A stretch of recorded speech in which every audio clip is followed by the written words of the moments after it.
Well, there's been a lot of talk lately about silver being ready to explode, while the stock market quietly runs out of room. So, in this video, we're going to separate what sounds exciting from what actually matters, and you are going to walk away with a much clearer view of where the bigger move may be hiding.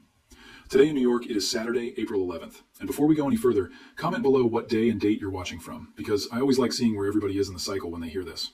Also, if you value this kind of breakdown, subscribe and comment Our John AG. It really helps.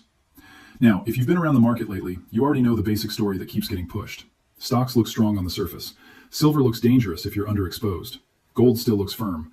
Oil has been all over the place. And every other day there's some brand new headline telling you exactly why all of it supposedly moved. But here's the problem. Markets usually do not hand you the truth in the headline. They hand you the emotion in the headline. And those are not the same thing. So when people say, well, stocks sold off because of tariffs, then bounced because of a pause, then got hit again because of war fears, then recovered because of truce headlines, okay, yes, those things absolutely affected short-term behavior. We've seen that in real time. Oil swung hard around Middle East headlines, and recent coverage showed crude dropping back under the triple-digit area after ceasefire optimism, even after official U.S. spot data had spiked into the low 100s earlier in the week. But that still doesn't tell you the whole story. Because headlines can kick the market, they usually do not build the floor underneath it. Let me show you what I mean. The broad stock market, officially, still looks impressive at a glance. The S&P 500's latest official close was a little above 6,800 as of Thursday, April 9th. On the surface, that does not look like a market in trouble. It looks like a market that just keeps refusing to die. And that is exactly why this part matters. A top does not always look like failure when you are standing inside it. Sometimes it looks like resilience. Sometimes it looks like every dip getting bought. Sometimes it looks like people getting more comfortable with every recovery. And sometimes, honestly, that is the most dangerous setup of all, because the longer the market acts like it can shake off anything, the more people start to believe that it actually can. That's how late cycle confidence gets built, not in one giant euphoric candle, in repeated little reassurances. A scary headline shows up, the market stumbles, then it bounces. Another scary headline shows up, the market wobbles, then it bounces again. Pretty soon the lesson people learn is not, wow, risk is rising. The lesson they learn is, relax, every scare is a buying opportunity. And maybe for a while that remains true. But here's the part a lot of people miss. A market can still be in a topping process while it keeps making everyone feel foolish for being early. Those two things can absolutely happen at the same time. We have seen that before. We saw long, irritating topping behavior around the tech bubble era. We saw drawn-out weakness and false calm before the financial crisis became obvious to everybody. The point is not that history has to repeat perfectly. It never does. The point is that major turns often spend a lot more time disguising themselves than people expect. So when I look at where we are now, I do not think the cleanest way to describe stocks is healthy and running away higher forever. I think the more honest description is stretched, increasingly selective, and vulnerable to a loss of confidence later on. Because one of the easiest ways to get yourself hurt is to turn a thoughtful topping thesis into a dramatic end-of-the-world call. That's not what I'm saying. What I am saying is that a market can be near the upper end of its run, still rally, still trap bears, still feel strong, and still be setting up for a much bigger problem down the road. Those are not contradictions. That is usually how late-stage markets behave. They stay convincing right up until they stop being convincing for most people. And from recent market coverage, you can already see some of the tension. Chip names have helped keep the tape lively, while the street is also looking for strong earnings growth this reporting season. In other words, there is still enough fuel in parts of the market to make the index look fine, even if the broader picture is getting less comfortable. So then the obvious question becomes, if stocks are not necessarily collapsing right this second, where's the stronger trend? And this is where silver gets interesting. Not because every wild price target floating around online has suddenly become law, not because one chart pattern magically guarantees instant riches, and not because we need some cinematic breakdown in the financial system for silver to work. Actually, I think that last point confuses a lot of people. Silver does not need total chaos to do very well. It just needs capital to start valuing it differently than it did before. Now, some people hear a view like that on stocks and immediately jump to, okay, so you're saying short everything right now. No, that is not what I'm saying. In fact, one reason topping phases are so difficult is that they can keep rewarding impatience on both sides. Bulls get scared out on dips. Bears get squeezed on rebounds. And the index itself can look strangely healthy, even while leadership narrows and internal confidence gets thinner. Think of it like a business with a beautiful storefront and weaker numbers behind the counter. The surface can keep impressing people long after the underlying quality starts changing. And that is part of what makes this moment tricky. You can argue, fairly, that stocks still have support. Earnings expectations remain solid, big technology names still attract money, and that can stretch the topping process longer than many expect. A top can be real without being immediate.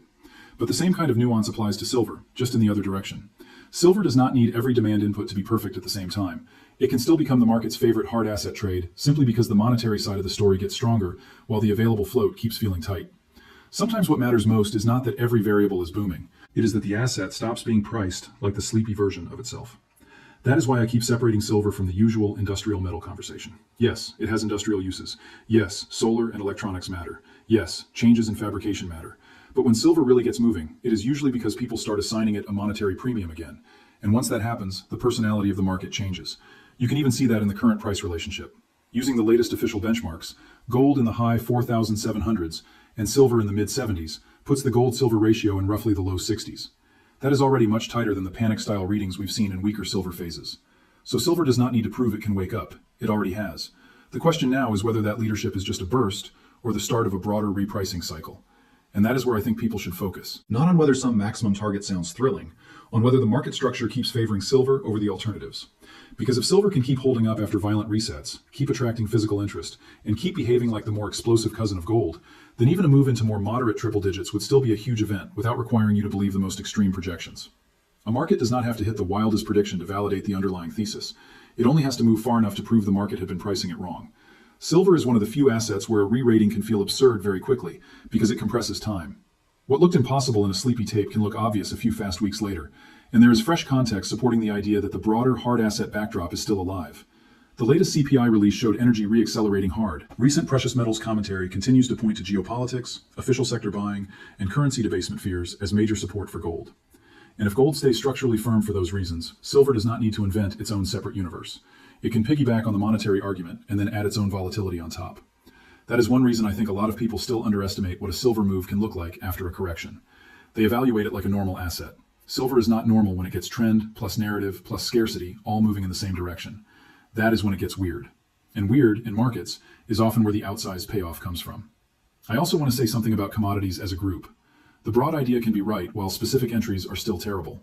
Some moves are real. Some are just war premium. Some lag. Some lead. That is why I think the better mental model is not buy everything that sounds hard and tangible. The better model is ask which assets still have room for perception to change. Oil may have a trend, but it also has headline whiplash. Gold may have support, but it already has a lot of believers. Silver, on the other hand, still sits in that sweet spot where many people believe just enough to watch it, but not enough to be fully positioned for what a continued repricing could look like. That gap between interest and full belief is where some of the biggest moves come from. Because once the market closes that gap, it usually closes it faster than people expect. And if you've lived through a silver move before, you know exactly what I mean. It's not the kind of market that politely climbs a staircase where everyone feels emotionally comfortable the whole way. It's more like a door that keeps rattling, then suddenly blows open and makes everybody rewrite their expectations at the same time. That's the kind of setup I think deserves respect here. Not blind worship, respect. Now, the recent action in gold and silver has been violent enough to shake people up. We've had sharp breaks, sharp reversals, and a lot of confusion over whether the move was a real trend failure or just a nasty reset. From recent market updates, spot gold was back near the high 4,700s on Thursday, and the latest official pricing on Friday showed gold PM at $4,773 and silver at a little above $75. That tells you something important right away. The metals may have cooled off from their wildest burst, but they have not exactly collapsed into irrelevance. So how do we think about that? First, I would not describe the precious metals action as dead. I would describe it as a market that got overcrowded, got smacked around, and is now trying to prove whether the larger trend is still intact. Those are very different interpretations. And when I look at silver specifically, I can absolutely understand why people are still excited. Silver is one of those assets that can spend a long time looking slow, then suddenly start acting like a completely different market. When it wakes up, it rarely asks permission. But I also think we need to be careful here, because this is where analysis turns into fantasy for a lot of people. Yes, silver has a powerful story behind it. Yes, it has already shown that it can move much faster than gold once momentum really grabs hold. Yes, from a behavioral standpoint, silver tends to attract attention late, when people realize they've underestimated it. All of that is true. What is not automatically true is that every giant upside number being thrown around is suddenly the base case. That leap is where I start to slow down, and I think you should too. Here's why. The bullish case for silver is not hard to understand in plain English. Gold has already reintroduced the idea of monetary distrust to a much wider audience. Silver usually lags at first because it sits in that awkward middle ground where people can't decide whether to treat it like money, a commodity, an industrial input, or some combination of all three. Then, once silver starts behaving like a monetary metal with extra torque, it can run very hard. And there is fresh, real-world support behind it, not just story time.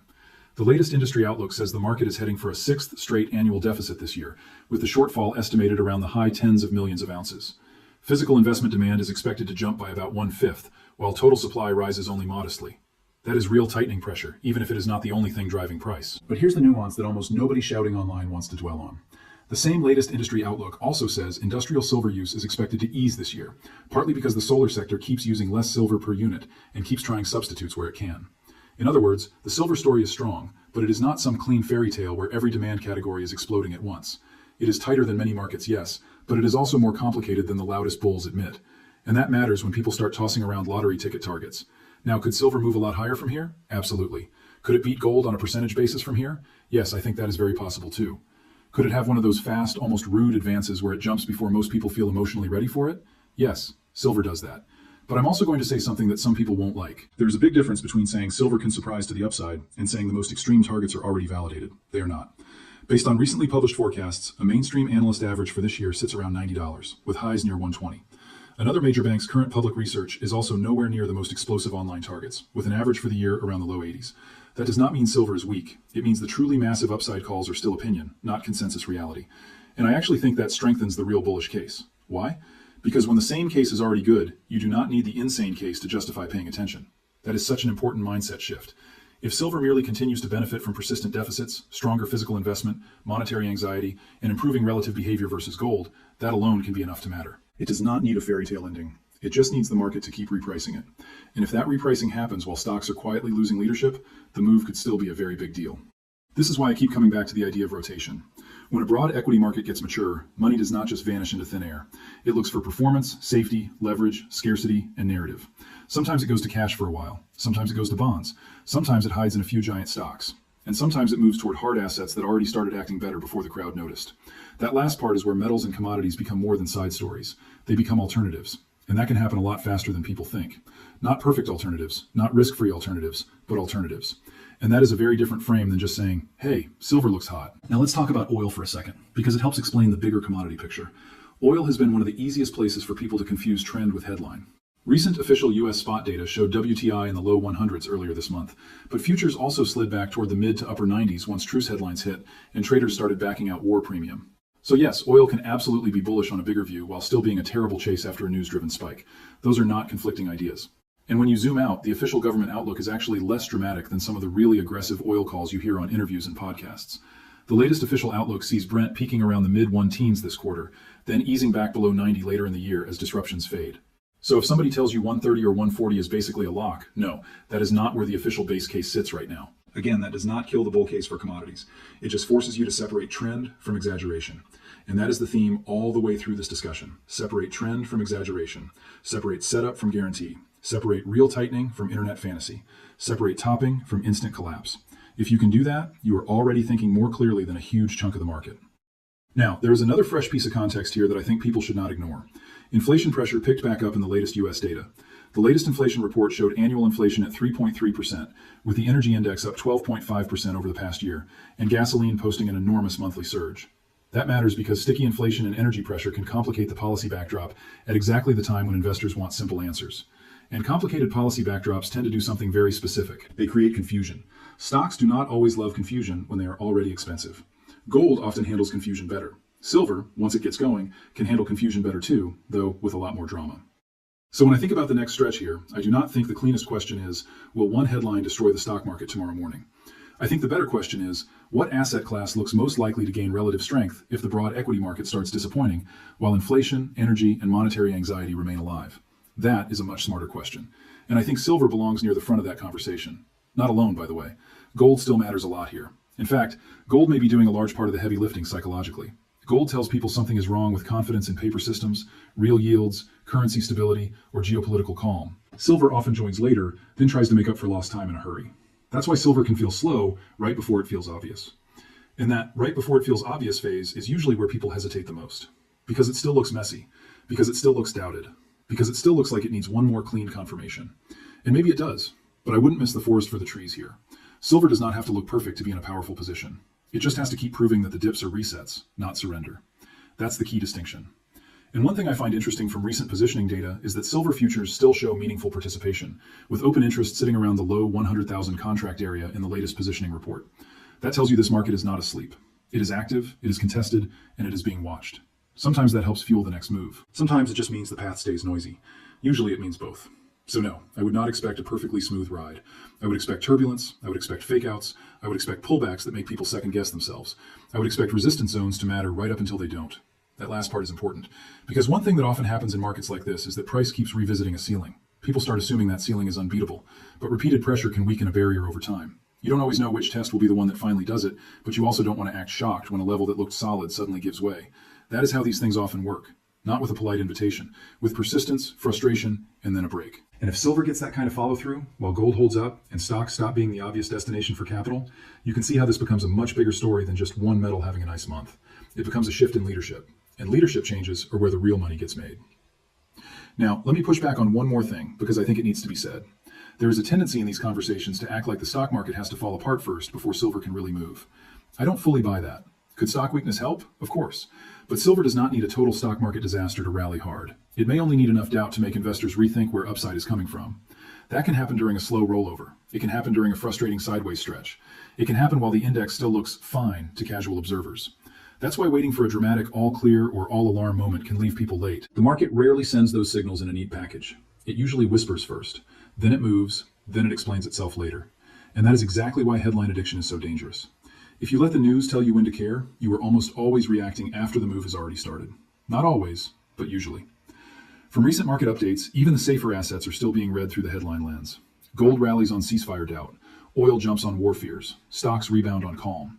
Then everything reshuffles again. And if that is what is happening here, then the broad setup is actually pretty straightforward. Stocks may still be late cycle. Commodities may still be underowned relative to what is coming. Gold may still be acting like a monetary warning light. Silver may still be the highest upside version of that warning light. Oil may still be in a broader uptrend, but too headline sensitive to chase blindly. And the average investor may still be spending way too much time asking what today's news means instead of asking what the deeper trend is. That, to me, is the bigger takeaway. So where does that leave us right now? It leaves us in a market where patience matters, discipline matters, and interpretation matters. If you think silver has to go to some fantasy number immediately or the thesis is broken, you are thinking emotionally. If you think a strong stock market close means the topping idea is impossible, you are thinking too narrowly. If you think one truce headline invalidates the entire commodity trade, same problem. You are turning a process into a moment. And markets, especially major turns, are usually processes. Messy ones, slow ones, then suddenly fast ones. That is the order, not the other way around. So my own read is this. I think the stock market still deserves more skepticism than it is getting from people who only look at the headline level of the index. I think gold still deserves respect. I think silver deserves even more attention than gold if you are looking for upside torque, provided you can handle volatility. I think the most extreme silver targets should be treated as speculative opinions, not promises. I think oil and the broader commodity story remain important, but the smart money probably waits for better entries instead of chasing fear premiums. And I think the biggest mistake right now is assuming that because the market keeps bouncing, the old leadership is automatically safe. That is not how rotations usually feel in real time. They feel confusing, they feel uneven, they feel annoying. Then one day you look up and realize the new leaders have already been leading for a while. That's the part you want to catch. Not the final confirmation that everybody gets after the move has become obvious. By the way, tell me in the comments, do you think the stock market is quietly topping here, or do you think this is just another pause before a fresh breakout? And second, from here, which one do you think has the better upside move, gold or silver? I'm genuinely curious how you're reading it. And one more thing, if you're successful, share your success story in the comments so others can stay motivated. Seriously, that helps more people than you think. Now, before we wrap this up, I want to leave you with the cleanest version of the thesis. Silver does not have to become a magic asset to matter. It just has to keep acting like a market that is being repriced. Stocks do not have to crash tomorrow to be in a vulnerable late-stage condition. Oil does not have to go vertical to confirm a broader commodity shift. And headlines do not have to stop being loud for the deeper trend to keep unfolding underneath them. That's really it. If you can stay focused on that, you don't need to overreact to every scary candle or every euphoric rebound. You just need to keep asking the right question. Not, what did today's headline tell me to feel, but what is the market actually rewarding now? And if the answer keeps drifting away from broad equities and toward hard assets, scarce materials and monetary metals, then silver remains one of the most important stories on the board. Not because it guarantees fantasy, because it still offers asymmetry, and those are two very different things. That's the lens I think matters most here.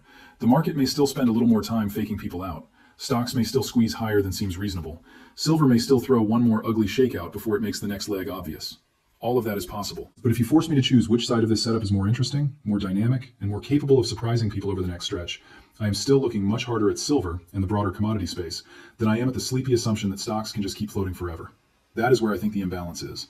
That is where I think expectations are still off. And that is where I think the next meaningful opportunity may already be forming. Just remember, this is for educational purposes only. I'm sharing a market view, not handing out personal financial advice. Do your own homework, know your risk, and never make a money decision just because a confident voice on the internet sounded certain.